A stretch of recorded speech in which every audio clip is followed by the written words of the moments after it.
ഇഷ്ടപ്പെട്ടു. ഒരു ഇംഗ്ലീഷ് മൂവിയുടെ ടച്ച് ഉണ്ട്. കാരണം ഒരു ഹോളിവുഡ് മൂവി കാണുന്ന പോലെ അതിൻ്റെ ലൊക്കേഷൻസ് ആണെങ്കിലും ഫ്രെയിം ആണെങ്കിലും എല്ലാം അവരുടെ കോസ്റ്റ്യൂം എല്ലാം അടിപൊളിയായിട്ടുണ്ട്. ഒരു 1070 കാലഘട്ടമാണ് കാണിക്കുന്നത്.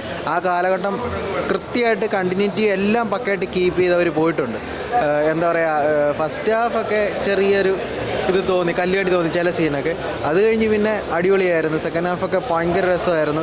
പാട്ട് എടുത്ത് പറയേണ്ടതാണ്. മ്യൂസിക്കൊക്കെ പക്കയാണ്.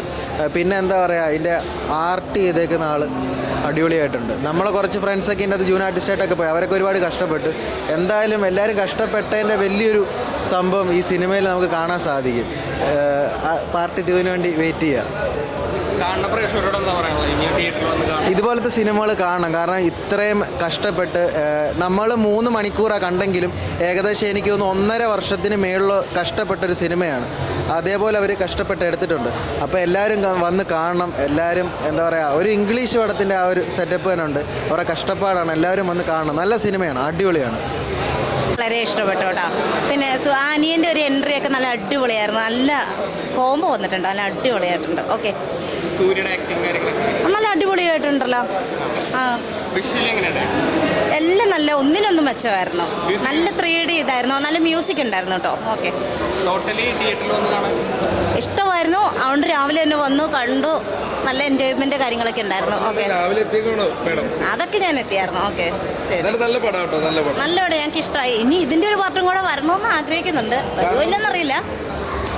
അതിനു വേണ്ടി അദ്ദേഹം കഷ്ടപ്പെട്ടിട്ടുണ്ട് വേഷം ചെയ്യാൻ വേണ്ടി. അതാണ് നമ്മൾ സംഭവിച്ചുകൊടുക്കുന്നത്. ഒരു സിനിമ ചെയ്യാൻ വേണ്ടി ഒരുപാട് വർഷം ഇതിനു വേണ്ടി പ്രയത്നിച്ചിട്ടുണ്ട് സിനിമ ചെയ്യുന്നത്. അതിനു വേണ്ടി പല സിനിമകൾ ഉപേക്ഷിച്ചിട്ടാണ് ചെയ്യുന്നത്. അതിൻ്റെ ഒരു ഇത് എന്നാ പറയാം, ഒരുപാട് ഒരു 2 വർഷത്തെ ഒരു ഇതാന്ന് പറയുന്നുണ്ട്. 2 വർഷത്തെ ഒരു മേക്കിംഗ് എന്നൊക്കെ അതിൽ നല്ലതായിട്ട് ചെയ്തിട്ടുണ്ട് കേട്ടോ. ബോബിഡികളും അടിപൊളിയാണ്. ബോബിഡികളും 10 വില്ലൻ ഗംഭീരം. സിനിമ കുഴപ്പമില്ല. സൂര്യ ആക്ടിങ് അടിപൊളിയായിരുന്നു. നല്ലതാണ്, നല്ല രസമാണ്. വിഷ്വൽസ് അടിപൊളിയാണ്. സ്റ്റോറി ടെല്ലിംഗ് കുറച്ച് ആയിട്ടുണ്ട്, എന്നാലും കുഴപ്പമില്ല. നല്ല സിനിമയാണ്. മേക്കിംഗ് അടിപൊളിയാണ്. VFXും CGI ഒക്കെ അടിപൊളിയാണ്. അത് ഉറപ്പാണ്. പക്ഷെ എന്നാലും കുഴപ്പമില്ല.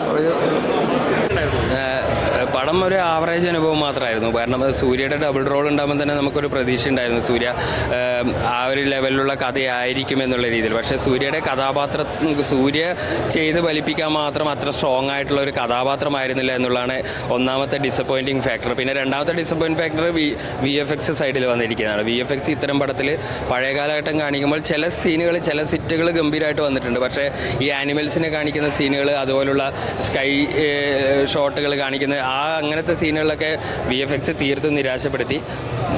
മൊത്തത്തിൽ നോക്കുകയാണെങ്കിൽ ഒരു ശിവയിൽ നിന്ന് നമ്മൾ ആരും പ്രതീക്ഷയില്ലെങ്കിലും ഇമാതിരി ഒരു പടി നമ്മൾ പ്രതീക്ഷയില്ല. ഒരു ആവറേജിന് അപ്പുറത്തേക്ക് സൂര്യയുടെ ഡബിൾ റോളിന് കൊണ്ടുപോലും ഇത് ഉയർത്താൻ പറ്റിയിട്ടില്ല. പോസിറ്റീവായിട്ട് DSPയുടെ BGM ചില സ്ഥലത്ത് നന്നായിട്ട് എലിവേറ്റ് ചെയ്തിട്ടുണ്ട്. പിന്നെ ബോബി ഡിയോളിൻ്റെ ആ ഒരു വില്ലൻ കഥാപാത്രത്തിൻ്റെ ഗെറ്റപ്പ് നന്നായിരുന്നു. സൂര്യയുടെ പഴയ കാലത്തിലെ ഗെറ്റപ്പും ആ ഒരു ക്യാരക്ടറിൻ്റെ ഒരു ഫിസിക്കും ആ ലെവലും നന്നായിരുന്നു. പക്ഷേ കഥാപാത്രം എന്ന രീതിയിൽ ആ ഒരു ഇമോഷൻ നമുക്ക് കൺവേ ചെയ്യാൻ പറ്റിയില്ല. ലുക്കും ആ ഒരു ഫീലിംഗ് കൊണ്ടുവരാൻ സാധിച്ചിട്ടുണ്ട്. അതുകൊണ്ട് തന്നെ ഒരു ആവറേജ് അനുഭവത്തിൽ ഒതുങ്ങിയായിരുന്നു കങ്കുവേണ്ടായിരുന്നു.